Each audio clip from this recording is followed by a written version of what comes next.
Hallelujah. We are yielding to your Spirit, Lord. Hallelujah. Thank you, Jesus. Thank you, Jesus. Thank you, Jesus. Thank you, Jesus. Thank you, Holy Spirit. Hallelujah. Hallelujah. Hallelujah. Hallelujah.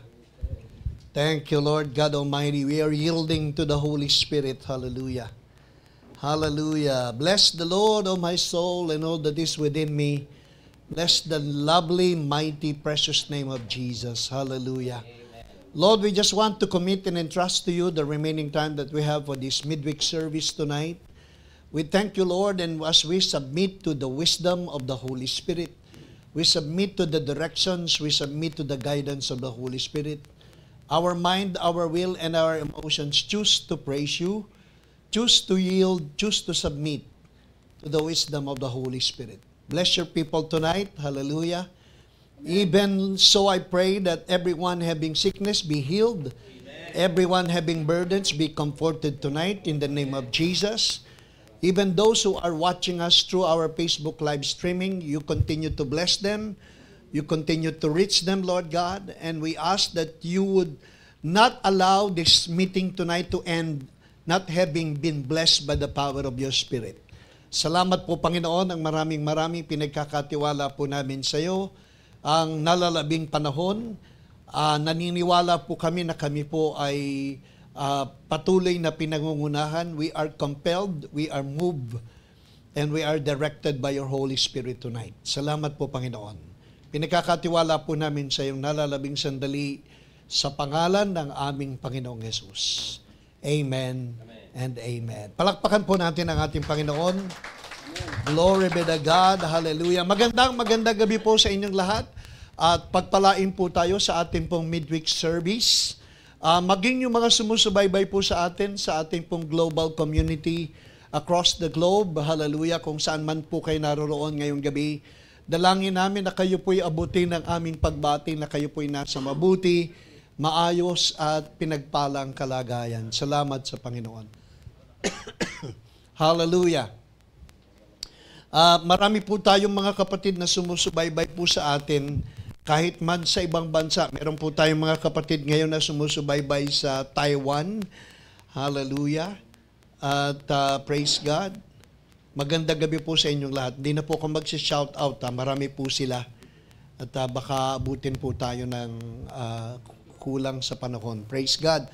So, saan man po kayo naroroon, ano man ang inyong kalagayan, ipagpalain po kayo ng ating Panginoon. Praise God. Actually, nanonood sa atin ngayon si Ate Sitas. Ate Sitas, magandang gabi po at pagpalain po kayo ng Panginoon. Hallelujah. Praise God. Sa gabi pong ito, tayo po ay magpapatuloy sa paksa na atin pong sinimulang pag-aralan nung pong nakaraang Wednesday. By the way, nandito po pala si Pastor Ernie, kasama po natin. At saka po si Ate Cynthia Kabdalan. Galing pa po sila ng Dasmariñas at nag-join po sa atin ngayong gabi kasi po bukas ng madaling araw ay lilipad po kami sa malayong probinsya ng Alicia Isabela. At magbabiyahe po kami ng madaling araw bukas para po sa pagdiriwang ng 3 taon na anniversary po ng gawain po ng The Life Giver Church, CLC, Alicia Isabela. Sa pangunguna po ni Pastor Alvaro at saka po ni Ate Donna Quinones. At excited na po tayo makita po sila. At sila man din ay excited po na makasama po tayo. Sa darating na Sabado, i-dedicate na po yung kanilang baby, si Mateo. Ika-1 taon at kasabay po ng dedication po ni Mateo. Then sa pagdating ng araw ng Linggo ay anniversary naman po natin. So, hallelujah, makakapag-rest pa tayo ng at least 1 day bago po yung mga activities po natin. At salamat sa Panginoon, makakasama din po natin yung ilang mga kapatid na galing po sa Christ Life Church sa CLC. Hallelujah. At salamat sa Panginoon na nabigyan po sila ng pagkakataon na makasama din po natin.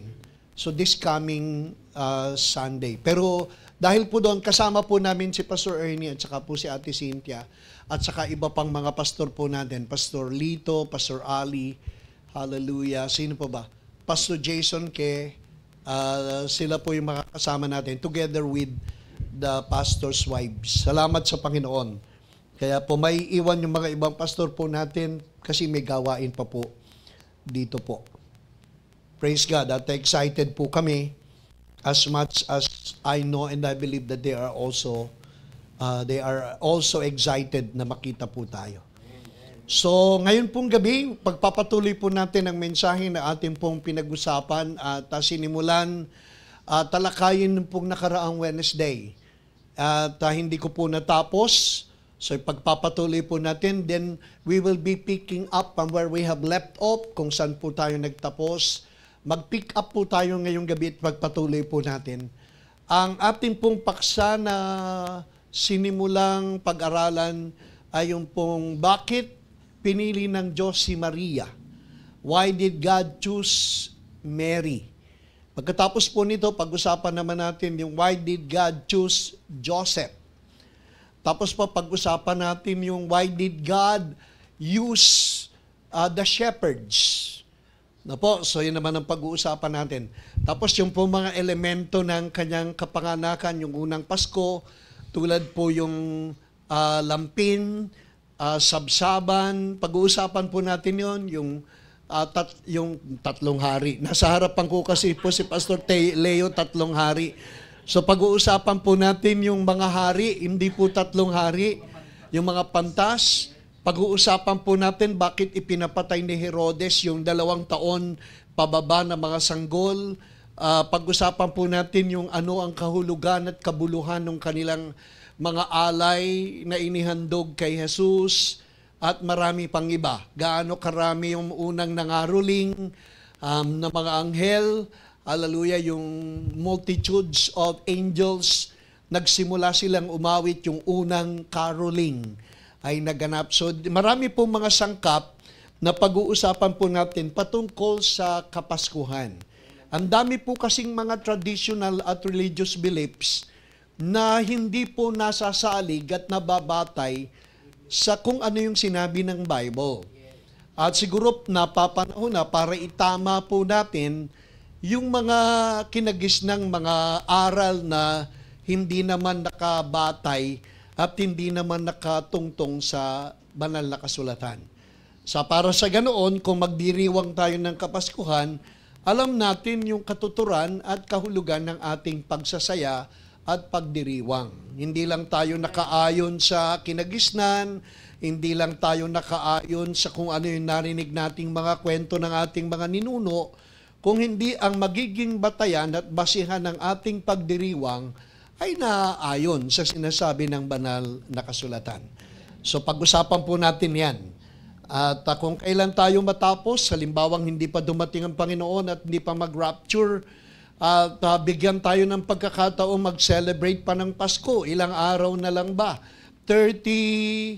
ilang days na lang. Kuya Leo, yung magaling kang magbilang yan. Ilang araw na lang po bago magpasko?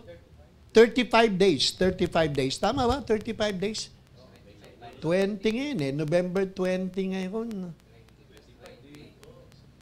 Oh, no po. Hallelujah. Malapit na pala Pasko. Isang buwan na lang. Hallelujah. Kulang, mahigit isang buwan. Mahigit isang buwan. 35 days. Praise God. So if you have your Bible with you tonight, medyo mahabang pagbasa pero napakahalagang pagbasa.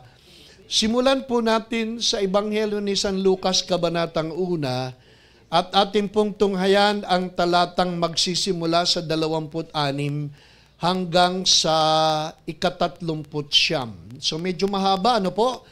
At siguro basahin na natin diretso sa, if we can read sa New Living Translation, basahin natin sa New Living Translations. Hallelujah. Luke chapter 1. Praise God. Lakas ng sound ko. Dito sa aking cellphone. Nakikinig ako sa sarili ko eh. Hallelujah. Luke chapter 1, beginning verse 26 hanggang 39. At allow me to read from the New Living Translation. Hallelujah. At pag-aralan po natin. In the 6th month of Elizabeth's pregnancy, God sent the angel Gabriel to Nazareth, a village in Galilee. To a virgin, sabihin nyo nga virgin, to a virgin named Mary, so specified po yan, she was engaged to be married to a man named Joseph, a descendant of King David. So alalahanin po natin yung mga bagay na yan. Kasi may mga pag-uusapan po tayo. Gabriel appeared to her and said, "Greetings, favored woman, the Lord is with you." Parang dito po pinag-pray sa King James Translation, ang sabi, "Hail Mary, full of grace, the Lord is with thee. Blessed are you amongst women, and blessed is the fruit of thy womb, Jesus." So dyan po natin hinango yung ating panalangin sa ating matandang pananampalataya na Hail Mary. You will conceive and give birth to a son, and you will name him Jesus. He will be very great and will be called the Son of the Most High. The Lord will give him the throne of his ancestor David, and he will reign over Israel forever. His kingdom will never end. Mary asked the angel, "But how can this happen? I am a virgin." Like a virgin. So the angel replied, "The Holy Spirit will come upon you, and the power of the Most High will overshadow you. So the baby to be born will be holy, and he will be called the Son of God." Ang linaw-linaw na nga po na ang ipapanganak na sanggol ay ang anak ng Diyos. Na po, linaw po dyan. Bakit pa pinagtatalunan yan? What's more, your relative Elizabeth has become pregnant in her old age. People used to say she was barren, but she has conceived a son and is now in her 6th month. Sino po yung son in the 6th month? Si John the Baptist. For the word of God will never fail. Mary responded, "I am the Lord's servant. May everything you have said about me come true." And then the angel left her. Hallelujah. A few days later, Mary hurried up to the hill country of Judea to the town of... So yun po, hanggang doon na lang po muna tayo. At pag-usapan po natin yung mensahe po nating sinimulan nung last week. At ang tinatalakay po natin ay bakit pinili ng Diyos si Maria. Napakaraming mga kabataang dalaga sa lungsod ng Jerusalem, partikular sa lungsod ng Nazareth ng Galilea. Pero sa kabila ng napakaraming mga kabataang babae, bakit si Maria ang napili? Ano po ang mayroong katangian si Maria at ano ang plano ng Panginoon para sa kanya? Kung kayo po'y nagtatanong na siya ba'y totoong pinili o ang Diyos ay nanghula lamang, kumbaga, kumuha siya ng mga papel, nagsulat ng mga pangalan, pagkatapos kumuha ng isang bag, at pagkatapos inalog-alog, pagkatapos dumampot ang Panginoon ng pangalan, at ang napili ay si Maria. Ganon kaya? Hindi po ganon Ang Diyos kasi ay Diyos na may panukala. Hindi siya Diyos ng mga aksidenteng mga pangyayari. God is not a God of accident. He is a God of objectivity. He has always a plan and a purpose for everyone. Alam natin na may plano ang Panginoon at may panukala ang Panginoon sa bawat isa sa atin. Maging sa buhay niyo may panukala ang Panginoon. Maging sa buhay ng bawat isa sa atin ay may mabuting plano ang ating Panginoon. Maniwala kayo, ganyang kadakila at kakapangyarihan ng ating Diyos. Na kung siya may plano kay Maria, may plano siya para sa ating lahat. At individual ang plano niya para sa atin. Hallelujah! Maniwala kayo, alam ng Diyos kung ano ang kanyang mabuting panukala para sa ating lahat. Maaaring hindi rin magiging magkakapareho, hallelujah, sapagkat ang Diyos ay may individual na panukala sa buhay ng bawat isa sa atin. Hallelujah, ganyang kadakila ang ating Panginoon. Maniwala kayo na walang sino mang nilikhang magkatulad ang Panginoon. Tayong lahat ay nilikhang magkakaiba. At naglalangin tayo ng Diyos, nilalang tayo, hallelujah, ayon sa kanyang mabuting mga plano. Amen. Hallelujah. Hindi ba napakatalino ng Panginoon na walang magkahalintulad na fingerprint? Kahit ang identical twin ay hindi pagkapareho ng kanilang thumb mark, ng kanilang fingerprint. Ganun kadakila at ganun katalino at kakapangyarihan ng ating Panginoon. So, kung tinatanong natin, bakit si Maria ang pinili, ito ba'y aksidente lang? Hindi po, may plano ang Panginoon kay Maria. At kung ano yung mga katangian, kung bakit siyang napili, ang Diyos ang nakakaalam. Hallelujah. At nung nakaraang linggo, pinag-usapan po natin yung bakit sa dinami-dami ng lungsod ay sa Nazaret pa siya nagpunta at ang napili ay taga-Nazaret, taga-Galilea. At pinag-usapan po natin kung anong ibig sabihin. A quick review of what we have taken up last time. Ano po ang ibig sabihin ng Nazaret? Ang Nazaret po isang lugar na hindi madaling sadyain. Ito po ay hindi madaling puntahan. It is an off-beaten track, ibig sabihin obscure na talagang sasadyain mo para makarating ka. Sabi nga ni Nathaniel, tulad ng pinag-aralan natin last time, sabi ni Nathaniel, meron bang mabuting manggagaling sa Nazaret? Can any good thing come out of Nazareth? Meron bang mabuting bagay na manggagaling sa Nazareth? So, ibig sabihin, ang Nazareth ay insignificant, ang Nazareth ay obscure, ang Nazareth ay unpopular, pero sa kabila ng insignificant, hindi sikat, hindi mahalaga, at hindi kilalang lugar, basta nakialam ang Panginoon, ang lugar ay nagiging espesyal. Diba? Kapag ang Diyos ang nakialam, kahit hindi pansing bagay, nagiging kapansin-pansin. Nagiging significant, nagiging mahalaga. Yan nga yung pinag-usapan natin nung nakaraan. Kahit man hindi tayo mahalaga, hindi tayo kapansin-pansin. Sabi nga sa Aklat ng Mga Awit, Kabanatang 8, nang tumingala si David at makita ang langit, buwan at mga bituin, anong tinanong ni David sa kanyang sarili? Sabi niya, what is man that you are mindful of him? Sino ba kaming tao? Bakit mo kami pagtutuunan ng iyong mahalagang pansin? Pagkatapos sabi niya, kami ay nilikhang mababa ng konti sa mga anghel.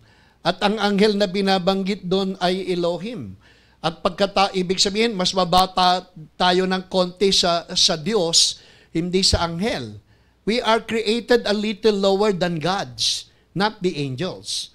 Tapos po, we have been crowned with honor and with glory. Sino tayong tao na pahahalagahan ng Diyos? Sino kang taga may bunga na pahahalagahan ng Diyos? Sino kang taga Dasmariñas, Cavite, Cluster C na pahahalagahan ng Diyos? Hallelujah. Pero bakit tayo naging mahalaga? Dahil nakialam ang Panginoon. Sabi mo nga sa iyong katabi, kung hindi ka mahalaga sa iba, mahalaga ka sa Panginoon. At dahil sa Panginoon, hallelujah, ikaw ay naging napakahalaga. At maniwala ka, ngayong gabi, pansin na pansin ka ng ating Panginoon. Hallelujah, kung hindi ka napapansin. Like Nazareth. Nazareth is an obscure place, an off-beaten track, hallelujah, at hindi sikat, pero nang makialam ang Panginoon, ang Nazareth ay naging napakahalagang lungsod.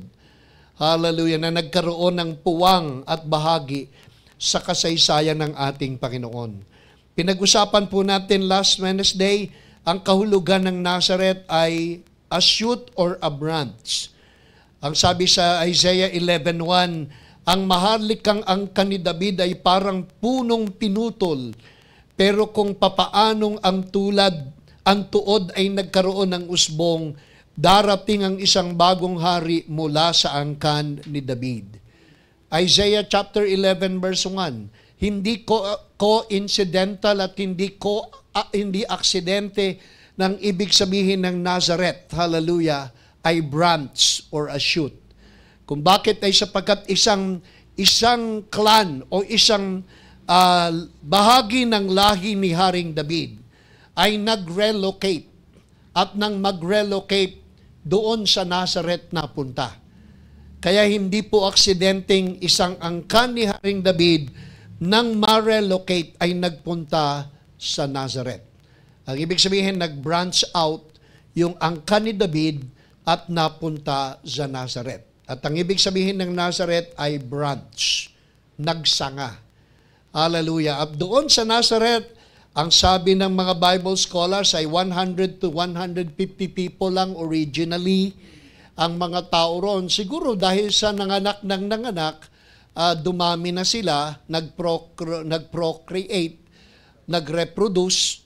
Ang sabi ng mga huli sa Bible scholars ay 480 ang naging maximum number ng population. But originally, 120 to 150 people lang ang mga tao doon sa Nazareth. At doon sa Nazareth ay doon nakatira si Joseph, si Maria. Doon po sila nakatira. Hallelujah. At doon po kinatagpo ng anghel ng Diyos si Mary. At pinag-usapan po natin ang inutusan ay si Angel Gabriel. At napag-uusapan nga natin yung dalawang pangunahing pangalan ng anghel sa Biblia bukod kay Satanas. Di ba si Satanas, Lucifer ang dating pangalan niya eh. Ang original name ni Satanas ay Lucifer. At si Lucifer ay archangel din po. Siya po ay anghel. Isa sa pinakamagandang anghel na nilikha ng Diyos. At sa sobrang ganda ng pagkalikha ng Diyos kay Lucifer, masyado niyang hinangaan ang kanyang sarili hanggang sa siya'y magmalaki at magmataas na pinangarap na higitan pa ang Diyos sa kanyang kalagayan. Di ba? Dahil sa sobrang paghanga sa kanyang sarili, umusbong sa kanyang kalooban ng pagmamataas at ang pagmamalaki na nagtulak sa kanya para pantayan at mahigitan pa ang Panginoon. At yan po'y si Lucifer. Later on, si Lucifer naging si Satan.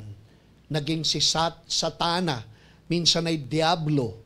Diba? Yan at marami siyang pangalan. Pero siya po ay anghel.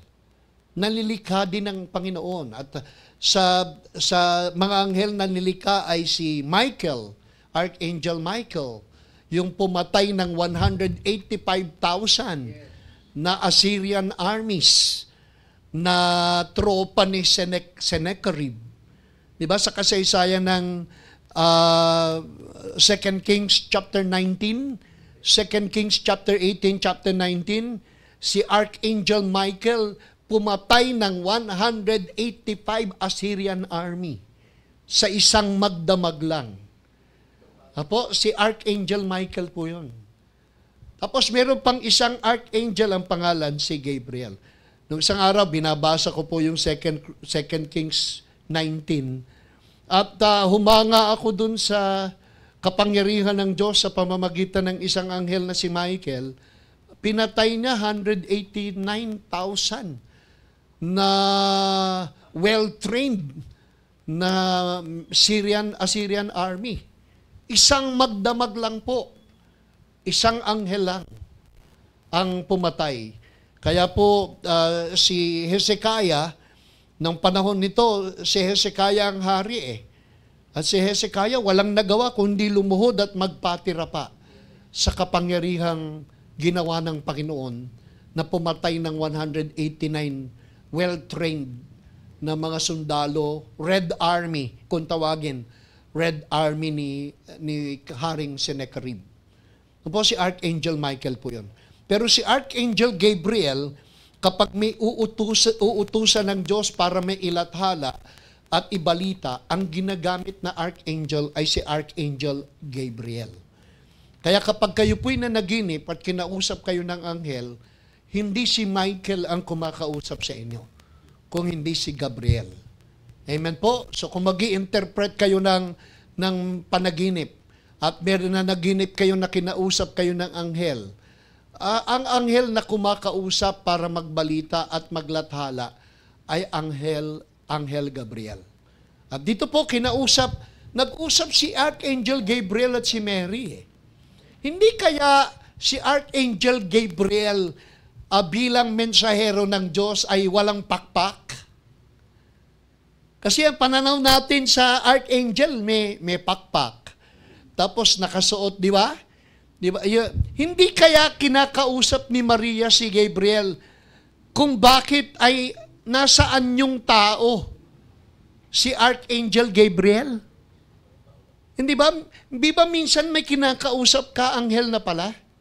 Kasi ang anghel hindi naman palaging may pakpak, nagliliwanag. Hindi sa lahat ng pagkakataon. May panahong ang anghel ay katulad lang ng tao. Kaya pwedeng si Archangel Gabriel ay nasa anyo ng isang tao, kaya kausap ni Maria. Hindi kaya ganon? Wala namang sinabi sa Bible eh. Silent ang Bible dyan. Pero ako naniniwala, ang anghel pwedeng nag-aanyong katulad ng tao. Kaya yung may mga estranghero na hindi mo alam, anghel na pala. Meron nga kaming lolo, si Lolo Sinon, nagkwento sa amin patungkol sa anghel na naranasan ng anak niya nung namatay si Lolo Sinon, di ba? Di ba, Pastoril? Yung anak ang namatay, sinakay niya sa bus. Yung pala, si Lolo Sinon pala namatay dito sa San Joaquin. Yung anak ni Lolo Sinon namatay, sinakay niya sa bus, patay na eh. Sinakay niya sa bus, patay na. Pero tumulong sa kanila na hindi niya kilalang tao na tumulong sa kanya hanggang sa punerarya. Tapos nang pasasalamatan niya na wala na yung tao, gusto niya sanang magpasalamat. Nawala na yung tao. Kwento ng isang lolo. Si Lolo Sinon. Kaya hindi natin alam. Hindi nyo alam. Baka may kumakatok sa inyong bahay. At hallelujah, namimigay ng ayuda. Hindi kaya anghel yun? Hallelujah. Anghel ni Biko Soto.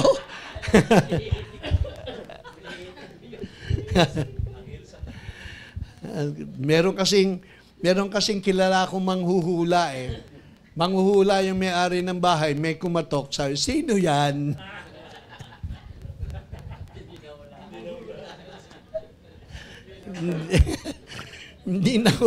hindi nahulaan yung kumakatok eh. Pero manghuhula siya. So bakit ba tayo napunta ron? So, Angel Gabriel. Sabi, and behold, you will conceive in your womb and bring forth a son, and shall call his name Jesus. He will be great and will be called the Son of the Highest. Yan yung sinasabi ng isang mangangaral. Si Jesus ay hindi anak ni Yahweh. Si Jesus ay anak ng Highest. So dito kinuha yan eh.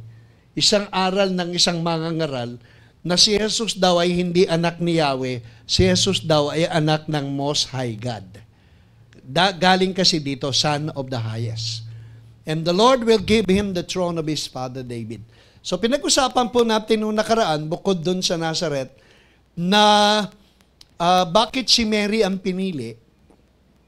At napag-usapan po natin kung bakit si Mary ay isa sa pwede nating sabihing reason na nag-contribute kung bakit siya'y pinili ng ating Panginoon sa dinami-dami ng mga dalagang kabataan ay sapagkat siya po ay napapabilang sa House of David, lineage of David. So isa sa mahalagang siguro sabihin na natin, isa sa mahalagang requirements para ikaw ay mapili na maging tagapagdala ng Panginoong Yesus, ay mahalaga na ikaw ay nasa lahi at kabilang sa lipi ni Haring David. It was a requirements. Po, isa sa mahalagang contributor kung bakit si Maria ay pinili ay sapagkat siya po ay kabilang sa lipi at sa lahi ni Haring David. At yan po'y mababasa natin dun sa Luke 1:27. Luke 1:27, ang sabi po, to a virgin betrothed to a man whose name was Joseph of the house of David. At ang ibig sabihin po nung house of David in the Greek, it has reference to both Joseph and Mary. Each were descendants of David. So, ang sabi po, yung House of David, tingnan nga natin yung House of David. Yung House of David, ang reference po niyan, the House of David in Greek, can refer to both Joseph and Mary who were each of royal descent. So, si Mary at si Joseph ay galing sa lipi at sa lahi ni Haring David. Kasi ayon sa hula, ang magiging tagapagligtas at manunubos ay magmumula sa lahi ni David. Ang maghahari sa isang kahariang hindi magwawakas ay magmumula sa trono ni David. Kaya hindi po pwedeng ang maging nanay, ang maging foster father at borrowed mother ay walang kaugnayan sa lahi at lipi ni David. Sapagkat ayon sa nasusulat, ang Panginoong Yesus na magiging tagapagligtas at manunubos ay magtatatag ng isang kahariang magpakailanman at ito'y magmumula sa lahi at lipi ni David. So it has to be that way. It has to be that way according to the prophecy, according to the scriptures. So hindi pwedeng i-violate, hindi pwedeng labagin ang nasusulat.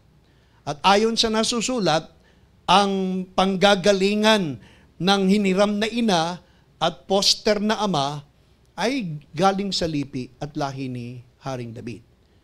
At bagamat walang kaugnayan si Joseph sa panganganak kay Jesus, di ba wala namang kaugnayan si Joseph eh? Hindi naman nagsiping si Jose at si Maria para mabuo si Jesus eh. Si Jesus ay impregnated by the Holy Spirit. So walang contribution si Joseph sa pagkabuo kay Jesus. Alam po natin yan. Kaya kung si Joseph lang ang may lahi at kabilang sa lipi at hindi si Maria, may violation din. Sapagkat walang kaugnayan si Joseph sa pagkabuo kay Jesus eh. So hindi pwede yun. Kaya si Maria ay mahalagang kabilang din sa lipi ni Haring David. Para kung wala mang pakialam si Jose sa pagkabuo kay Jesus, si Maria mismo na magdadala kay Jesus ay galing sa dugo at lahi ni Haring David. Amen. So yan po. Kasi kung hindi, may violation po. May violation magaganap. Kaya si Mary po ay galing sa lipi. So sabi nga, Mary carried royal blood in her veins also. So si Mary mismo may dugong nananalaytay na maharlika. May maharlikang dugo din po si Maria, hindi lang si Jose. So one scholar has rightly noted that if Mary had not herself been of the Davidic descent, Jesus could not have been born of the seed of David. Hindi po pwede. Mary's father, Joachim, belonged to the royal lineage of David. Her mother, Anna, was a descendant of the priestly ministry of Aaron. Kaya yung tatay ni Mary, galing sa lahi ni Haring David. Yung nanay niya, kabilang sa lipi at lahi ni Aaron. Kaya si Mary ay pwedeng may royal priesthood. Kaya si Mary pwedeng royal priesthood. At tayo din po, royal priesthood. At si Jesus, hallelujah, royal priesthood. Kaya yan po yung katotohanan. At nire-review lang natin, pero mahalagang pag-usapan po eh. Kaya Jesus sprang from a royal and priestly family. Si Jesus ay galing sa royal at priestly family. By virtue of the father Joachim and based on Anna, yung mother niya, belonging to the priestly ministry of Aaron. Kaya yan po si Mary. Praise God. At pag-aralan nga natin uli, sino yung mga magulang ni Mary? Ang mga magulang ni Mary ay si Joachim at si Anna. At ayon sa kasaysayan, si Joachim at si Anna ay pareho ng may edad nang pangarapin nilang magkaroon sila ng baby. At katulad ni Hannah sa panahon ni Eli sa 1 Samuel na tinutuya, inaalipusta dahil siya'y walang anak, kahihiyan yan. So nagpray siya na magkaroon ng anak at binigay si Samuel. Now si Anna at saka si Joachim parehong may edad na nang ipanganak si Mary. Kaya po nangako si Joachim at si Anna na kapag sila'y pinagkatiwalaan magkaroon ng baby, babae man o lalaki, iaalay at ihahandog nila sa Panginoon ang kanilang magiging sanggol. Kaya parang si Samuel, nang ipanganak ni Hannah, dinedicate ni Hannah si Samuel at sinabing habang siya'y nabubuhay, maglilingkod siya. Ganon din po ang ipinangako ni Joachim at ni Anna nang ipanganak si Mary. Kaya po si Mary at an early age ay ginabayan ng kanyang mga magulang at inihandog ng kanyang mga magulang sa ating Panginoon. Kaya mga magulang, mahalaga po na mahalaga yung child dedication. Mahalaga po yung child dedication because basically, pag tayo po ay nag-child dedication, hindi lang po dinededicate yung child, kung hindi mismo yung mga magulang ang idinededicate natin. In principle, kapag nagdededication po tayo ng bata, pati yung mga magulang idinededicate natin. At yan po'y mahalaga para kay Joachim at kay Anna, na nang ipanganak nila si Mary, ipinangako nila sa Panginoon na i-dedicate nila si Mary para maging handmaid, para maging servant ng Panginoon at maging instrumento ng kasangkapan ng ating Panginoon. So that was the promise. At tinupad po ni Joachim at ni Anna yung kanilang pangako. Ang kasaysayan, meron po ko ditong extra biblical references, yung mga early historians na nagkwento patungkol sa kay Mary nung siya'y bata pa. Ayon sa kasaysayan, si Joachim at si Anna ay mga benefactors. Ibig sabihin, sila po yung handang masagana sa pagkakawang gawa at laging laan at nakalaan sa pagtulong sa gawain ng Panginoon, particularly sa church. Ayon sa kasaysayan, ang tatay ni Mary na si Joachim ay full-time scroll scholar. Full-time scroll scholar. So, ibig sabihin, ng tatay ni Mary ay nagtatrabaho sa sinagoga. At ang trabaho po ng tatay ni Mary ay tagapagpreserba at tagapag-alaga ng mga scrolls. Yung mga binalot na mga writings ng mga scribes. Na po, sila yung nag-aalaga ng mga scrolls. Hallelujah. At kaya, kapag ikaw ay tinawag na scroll scholar, ikaw ay itinuturing na man of the Word of God. Ang sabi po, Mary's father was a scroll scholar, and being a scroll scholar, meron ba tayo? Ayan, hallelujah. Mary's father was a scroll scholar, and being a scroll scholar, he was considered to be a man of the Word of God. So yan po si Joachim. Ibig sabihin si Joachim ay dalubhasa sa pag-aaral ng salita ng Diyos. At siya po ay full-time. So, ibig sabihin, kung siya ay full-time, nagtatrabaho siya sa sinagoga. Hallelujah.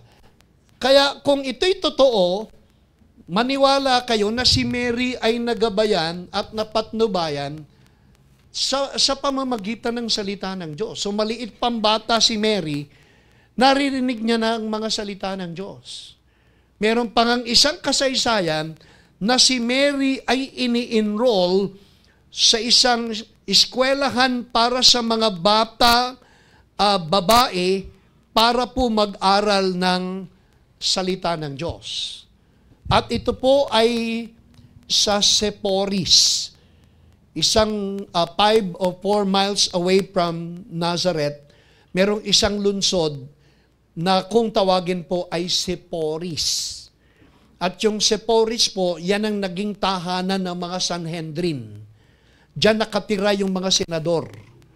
At diyan po itinayo yung napakalaking sinagoga na pinag-iingatan at iniimbak yung mga scrolls.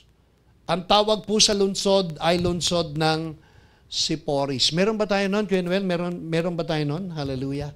Yung lugar, 4 hanggang 5 milya ang layo sa Nazareth, isang bagong tatag at developed na city, hallelujah, na Sepphoris.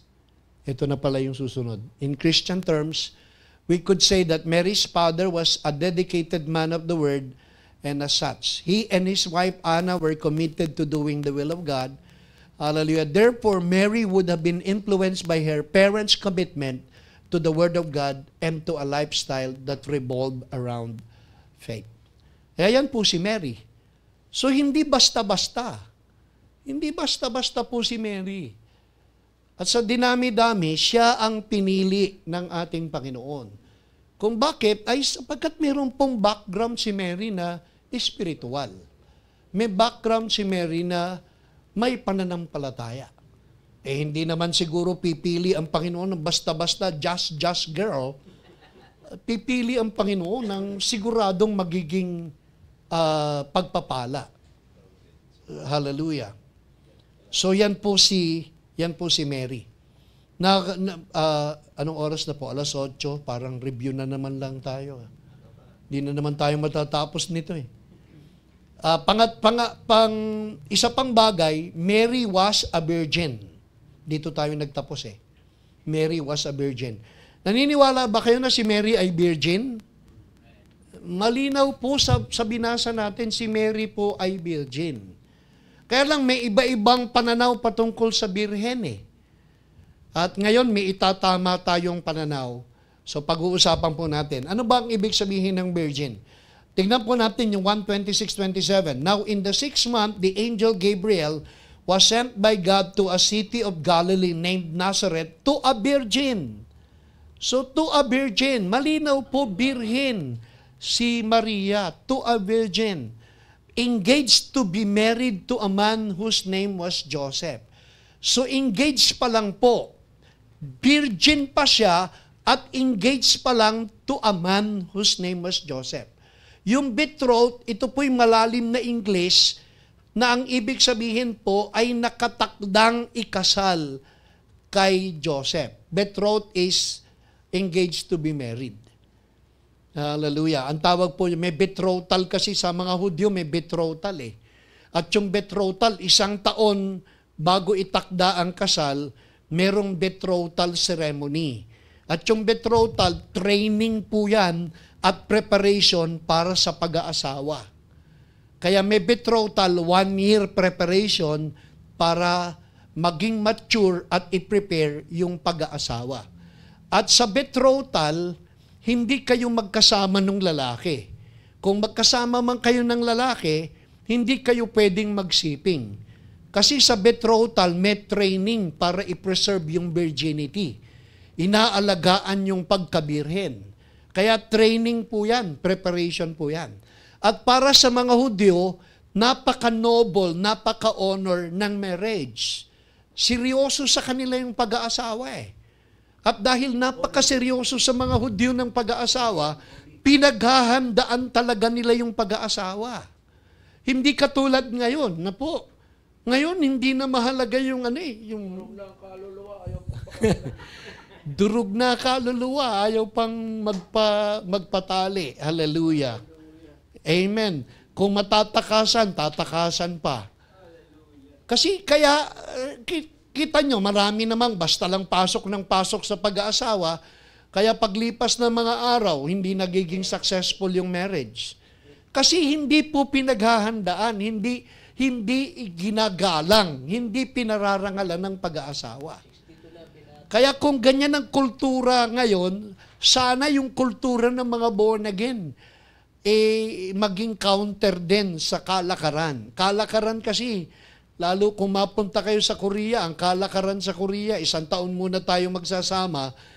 Pagka hindi nag-workout, pwede tayong maghiwalay. Testing. Kalakaran sa Korea yan. Tapos, Kristiyanong bansa pa naman, pagkatapos ganyan ang kalakaran. Ganun na rin sa Pilipinas.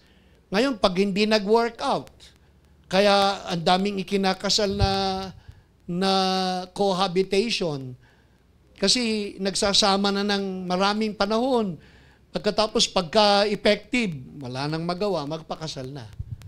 Apo, pero sa kanila, napakahalaga po ng marriage. Napakahalaga po. Alam ba ninyo na ang betrothal sa kanila parang nagkapakasal ka na rin, parang nag-asawa ka na? Kasi kung ikaw ay makikipaghiwalay, halimbawa 1 taon, at sa kalagitnaan, nagpasya kang katulad ni Jose, nagpapasya sanang palihim na magpaalam kay Maria para hindi na ituloy ang kasal, di ba? Kasi nalaman niyang naglilihin na eh. So si Jose nagbalak na makipaghiwalay ng lihim, ng pribadong pamamaraan. Alam ba ninyo na kapag ikaw ay nakabetroth at ikaw ay palihim na magpapaalam, yung sistema, yung procedure at proseso ng betrothal, magpapile ka rin ng divorce. Magpapile ka rin ng legal procedure para baliwalain ang inyong betrothal. Ganon po. So, katulad, ako po kasi nag-officiate ng betrothal ni Senator Greco Bellica at saka ni Ninya eh. Na po, betrothal, 1 year. Greco Bellica at saka Ninya Velasco. Diyan po namin ginanap sa riverfront. Kung sakaling si Ninya nauntog, nagbago ng isip, at hihiwalayan niya si Greco, magpapile si Ninya ng legal procedure para makipagbaliwalain ang betrothal. Ganun po katindi ang betrothal ceremony sa mga Hudyo. Kaya yung nag-aasawa, talagang mahalaga sa kanila. Kasi ganun po, ang sabi sa Hebrews 13 verse 5, verse 4, gawing marangal nawa sa lahat ang pag-aasawa. Gawing marangal nawa sa lahat ang pag-aasawa. Sa kaisipan ng mga Hebreo. Marriage is honorable in all. Marriage is honorable in all. Kaso ngayon, hindi na yun honorable. Na po, durog na kaluluwa. Kung matatakasan, tatakasan pa. Apo, pero sa Biblia, sa Hebreo, hindi po. So, pag-usapan po natin yung virgin. Ano ba yung virgin? Hallelujah. Actually, fulfillment po ito sa Isaiah 7:14. Ang sabi sa Isaiah 7:14, as prophesied, therefore the Lord Himself will give you a sign.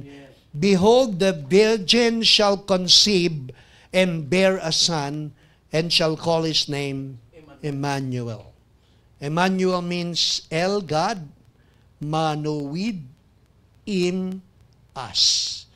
Kaya God with us. Emmanuel is El God, Mano with, in us.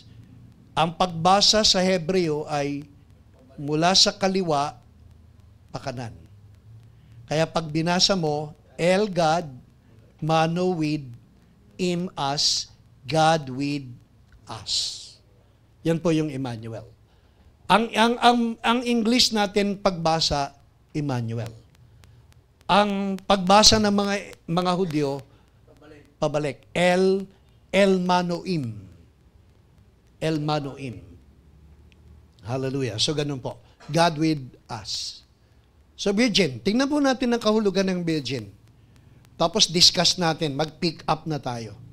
The word virgin is from the Greek word parthenos, which simply means a woman who had never, sabihin nyo nga, never, who had never experienced a sexual relationship, not ever with a man. Ang sabi kasi ng iba, yung daw salitang virgin ay unmarried woman. Pagka daw virgin, unmarried woman. Pero ang parthenos, in-specify po na ang virgin ay isang babae na hindi kahit kailan nagkaroon ng sexual na kaugnayan, hindi kahit kailan sa sino mang lalaki. So yan po yung virgin. Kaya si Mary po ay virgin. Dahil hindi po niya kilala hindi niya kilala si Joseph. Basahin po natin yung sinabi ni Mary sa Luke 1:29, Luke 1:34. Luke 1:34. And he will reign over the house of Jacob forever, and his kingdom there will be no end. Then Mary said to the angel, how can this be since I do not know a man? Yung susunod na talata. Sabi po dun sa susunod na talata.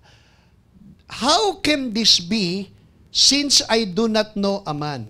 So ang tanong ni Mary, paano mangyayari na ako'y maglilihi? At manganganak ng isang lalaki, wala naman akong kakilalang lalaki. I do not know a man. Itong salitang I do not know a man ay isang malalim na salita na wala akong kilalang lalaki. Ang ibig sabihin, wala siyang nakasexual relationship. So pag sinabi mo sa salitang Hebreo, I know not a man, ibig sabihin, wala kang sino mang kasintahan at nagkaroon kayo ng sexual relationship. I know not a man. Sa Biblia kasi, pag sinabi mong I know a man, ibig sabihin nun, ikaw ay nagkaroon ng sexual relationship. Kaya wag kang magsasabi sa Hudyo, gusto kitang makilala. Pag sinabi mo sa isang dalagitang Hebreo, gusto kitang makilala, sampal ang aabutin mo. Kasi ang ibig sabihin ng salitang gusto kitang makilala sa Hebreo ay gusto kong magkaroon ng sexual relationship sa iyo. Kaya wag kang basta-basta magsasabi sa babae doon, gusto kitang makilala. Lalo tayo, pwede bang makuha yung number ng gusto kitang makilala? Hallelujah. Kasi ang ibig sabihin po sa mga Hudyo, mentalidad ng mga Hudyo, pag gusto kitang makilala, gusto kong magkaroon ng sexual relationship sa iyo. Sabi ni Mary, paano mangyayaring ako'y maglilihi at magdadalang tao? Wala naman akong kakilalang lalaki. Si Joseph, yung isang talata, sabi ni Joseph, paano mangyayari wala naman akong kakilalang babae? Hindi lang si Maria ang nagtanong, wala akong kakilalang lalaki. Si Joseph din nagsabi na wala akong kakilalang babae. Paano mangyayari yun? Magkasintahan sila. Betrothed na sila Pero kaya ganyan ang tanong ni Maria ay sapagkat ang malalim na kahulugan ng I do not know, I do not know a man is sexual relationship. Kaya yung, hallelujah, kaya yung pinag-uusapan natin na nang makilala ni Adan si Eva nabuntis. Basahin nga natin yun, Genesis chapter 5 ba yun?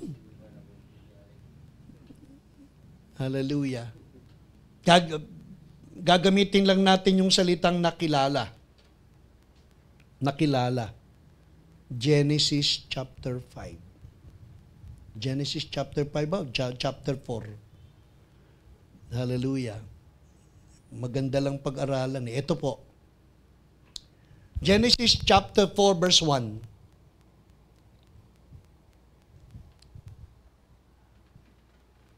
Yung sa New King James po, sa New King James. Tingnan niyo, sa New Living Translation, sexual relations.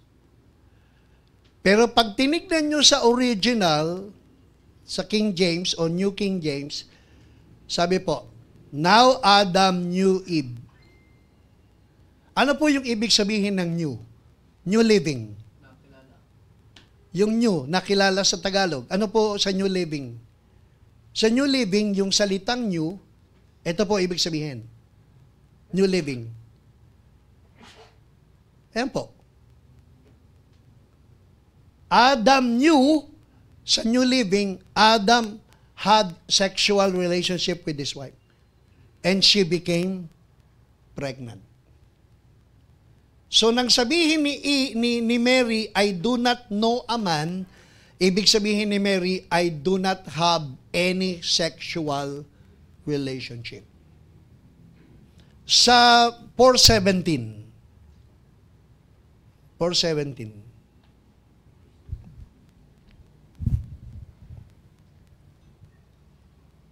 Ayan po. Si Cain knew his wife. So nakilala ni Cain ang kanyang asawa and she conceived. At siya'y naglihi.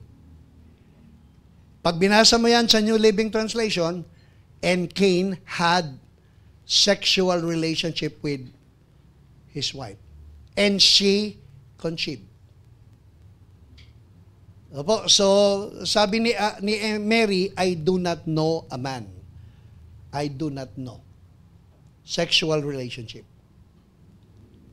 Genesis 4, binanggit uli yan eh. Genesis 4, 25. 25. Yung new. And Adam knew his wife again. And Adam knew his wife again.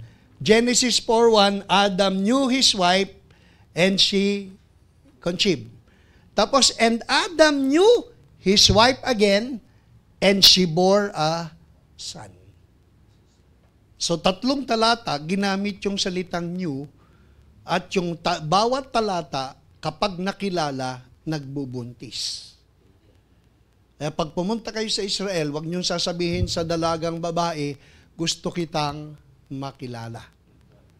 Pag sinabi mo yan, masama ibig sabihin yan sa kanila. Ang ibig sabihin, I want to have a sexual relationship with you. Amen. So yun ang sinabi ni Mary, hindi siya nagkaroon ng sexual relationship with any man. So siya'y nanatiling virgin. May katuruan na si Mary daw ay nanatiling virgin. Kaya sinasamba, hanggang ngayon, ang sinasamba ng ating matandang pananampalataya ay si Birhing Maria pa rin. Hindi po siya nanatiling virgin. Kasi pagkatapos pong ipanganak si Jesus, tinutuhanan na po ni Joseph at ni Mary ang kanilang relationship. Kaya sila po ay naging mag-asawa na. Hallelujah. Amen. Praise God. So, hindi po totoo yung si Mary ay nanatiling virgin. Kasi, basahin po natin yung Matthew chapter 13. Matthew chapter 13. 55. Ito po yung mga naging anak ni Mary at ni Joseph. Bukod kay Jesus, pagkatapos po na mga anak si Mary kay Jesus, naging totoong mag-asawa na po si Virgin Mary at saka po si Joseph. At pagkatapos po, nagkaroon na sila ng maraming mga anak. At ito na po ang naging pangalan ng mga anak nila. Is this not the carpenter's son? Sino po yung carpenter? Si Joseph. Hallelujah. Pag-aaralan natin next Wednesday, yung si Joseph bilang karpintero, hindi ayon sa paniniwala nating mahirap si Joseph. Dahil si Joseph ay isa lamang karpintero. Maniwala kayo, yung salitang karpintero sa Hebreo, hindi katulad ng iniisip nating karpintero. Hindi katulad ng karpinterong kilala natin. Meron akong kakilalang karpintero, Rick Santa Ana ang pangalan. Apo, hindi ganong karpintero ang binabanggit. Hindi ganon. Hallelujah. Is not his mother called Mary? Tapos ito na po yung mga kapatid ni Jesus.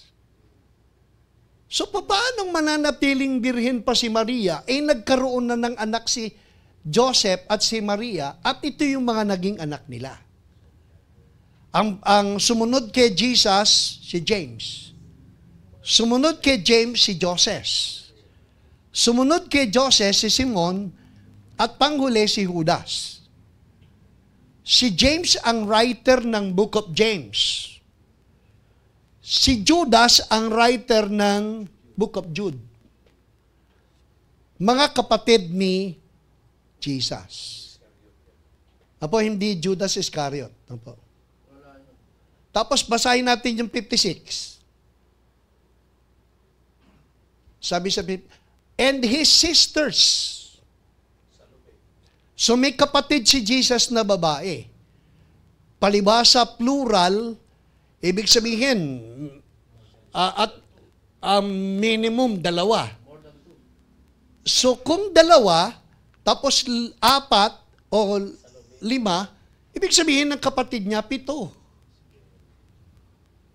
O 6 ang kapatid niya. 2 babae at 4 na lalaki. At yan lahat ay anak ni Maria sa katotohanan, sa lehitimo at legal na pamamaraan. So, ibig sabihin, hindi na natiling birhen si Maria. Si Maria ay naging katulad ng pangkaraniwang ina na nagkaroon ng mga anak. Alang hanggang ngayon, siya ay sinasamba bilang birhen. That cannot be dahil po sa katotohanan ito. Hindi na siya birhen. Hanggang sa siya'y tumanda, siya'y inalagaan ni Jose, ni Juan, hanggang sa sila'y lumipat sa lungsod ng Ephesus, hanggang sa umidad si Maria, at alagaan ni Juan hanggang sa mamatay. So, ang nag-alaga kay Maria, si John. Bakit si John? Bakit hindi yung mga kapatid niya? Ayon sa tagubilin ng Panginoong Yesus, ginang narito ang iyong anak, anak narito ang iyong ina. At ayon sa tagubilin ng Panginoong Yesus, ginampanan ni Juan na alagaan si Maria hanggang siya'y bawian at buhay at umuwi na sa Panginoon sa matandang gulang bilang Maria. Hallelujah. At yan po ang kasaysayan. Pero bakit siya ganap na pinili? Bago tayo magtapos na po, pwede po ba tapusin na natin yung kasaysayan ni Maria ngayong gabi para sa isang Wednesday kay Joseph na po tayo. So pag-aralan po natin kung bakit, kung ano yung pangunahing dahilan kung bakit siya ay napili.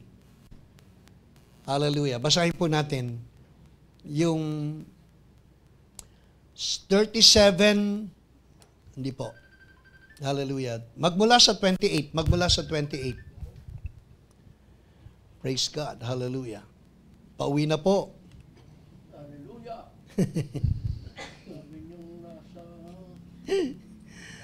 Hallelujah. Luke chapter 1:28 hanggang sa susunod na talata. Sabi po sa 28, And having come in, the angel said to her, Rejoice, highly favored one, the Lord is with you. Blessed are you among women. Then the angel said to her, Do not be afraid, Mary, for you have found favor with God. Na ano po ang dahilan bakit siya ay napili? Ang sabi po, Rejoice, highly favored one. 2 beses po binanggit yung favored. Maggalak ka sapagkat ikaw ay napili. Highly favored one. Napili. Accepted or chosen. Tapos binanggit uli, for you have found favor with God. So, highly favored, greatly blessed, blessed are you among women, tapos do not be afraid for you have found favor. So, ang pangunahing dahilan kung bakit siya ay napili ay dahil sa pabor ng Panginoon. Siya'y pinili at tinanggap. Ito pong salitang favor, you are highly favored, at saka you have found favor, ay galing sa salitang karitoo. Highly favored means charito. Karitoo. Karis, tapos too. Karitoo. Hindi po si Emmy yan. Si Benedict yan, si Benedict. Highly favored, karitoo. Yan po ang ibig sabihin. Siya ay napili sapagkat siya'y nakasumpong ng pabor sa Panginoon. Walang may karapatan at kapangyarihang mamili dahil sa favor, tanggapin maliban sa Panginoon. Kaya walang prerogative walang may prerogative kung hindi siya. Ang gusto niyang paboran, papaboran niya. Ang gusto niyang kahabagan, kahahabagan niya. Yan po ang katotohanan. Kaya walang ano pamang dahilan kung bakit siya ay pinili kung hindi ayon sa kapasyahan ng Diyos na may masaganang grasya. Ang ibig sabihin po, to make accepted or to honor with blessings. Yan po ang ibig sabihin. Kaya inonor po si Maria with blessings at pinapaging katanggap-tanggap ayon sa kapasyahan ng ating Panginoon. Kung tutusin, hindi naman siya deserving eh. Marami pang mas deserving. Pero dahil ang Diyos may kapasyahang mamili kung sino yung kanyang papaboran, pinaboran niya si Maria.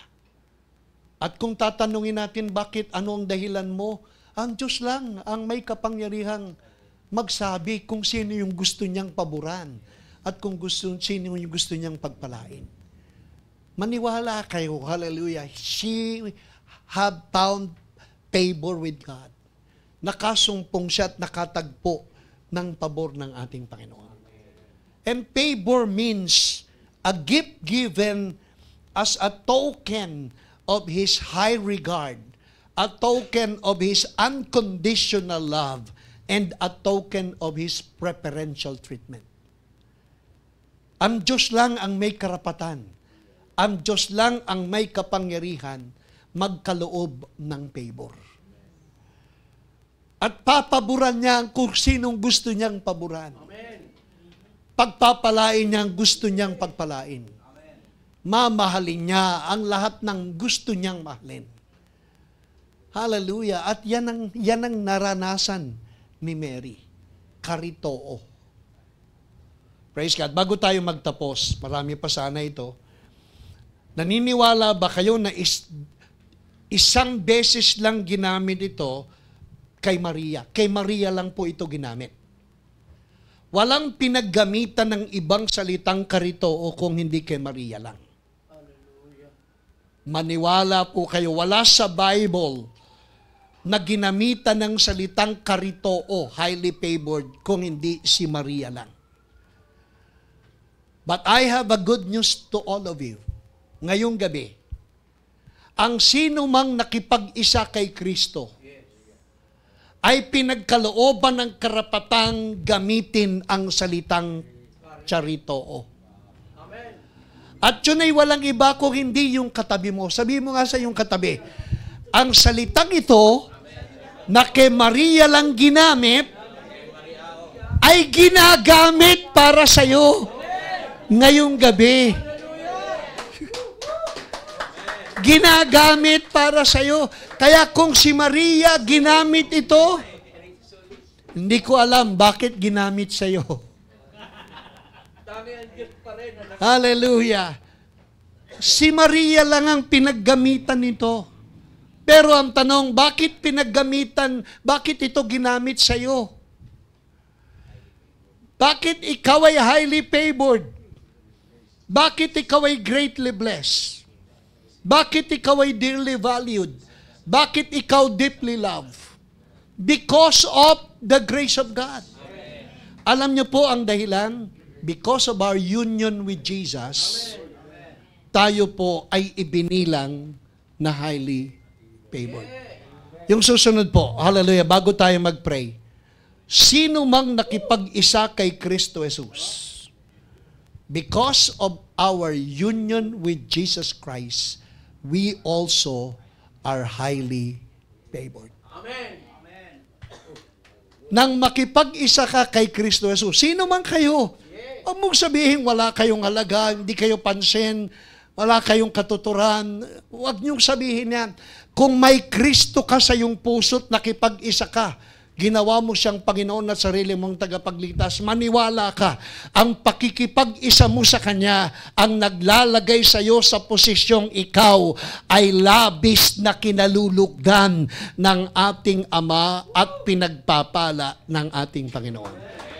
Hallelujah. Kaya kung merong babaeng pinagpala sa lahat, ikaw ay pwedeng sabihing babaeng pinagpala sa lahat.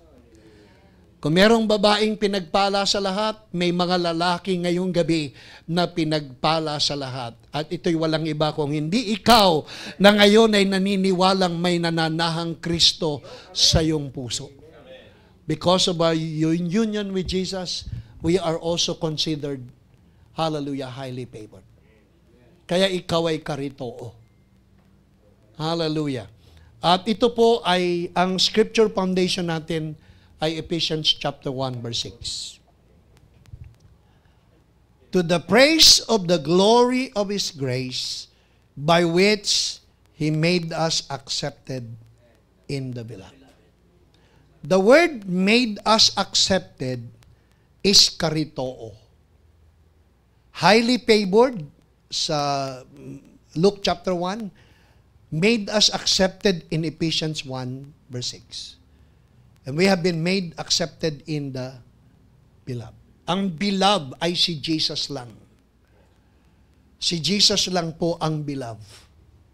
This is my beloved Son, in whom I am well pleased. Can you imagine na si Jesus lang ang beloved? Bakit? Dahil sa favor at pakikipag-isa, tayo po ay ginawang katanggap-tanggap at mapabilang sa posisyon ng ating Panginoong Yesus. Kaya yung katabi mo ay beloved. At kung beloved yung katabi mo, accepted, highly favored ng ating Panginoon. Si Maria lang ang highly favored at saka ikaw. Amen! Hallelujah! Si Maria lang ang highly favored at saka ikaw. Kaya wag mong hahamakin yung pakikipag-isa kay Jesus. Wag mong mamaliitin yung pagka-born again mo. Wag mong maliitin at hamakin at ipawalang bahala na ikaw ay pinanganak na muli. Nang ma-born again ka, you have been made accepted in the beloved.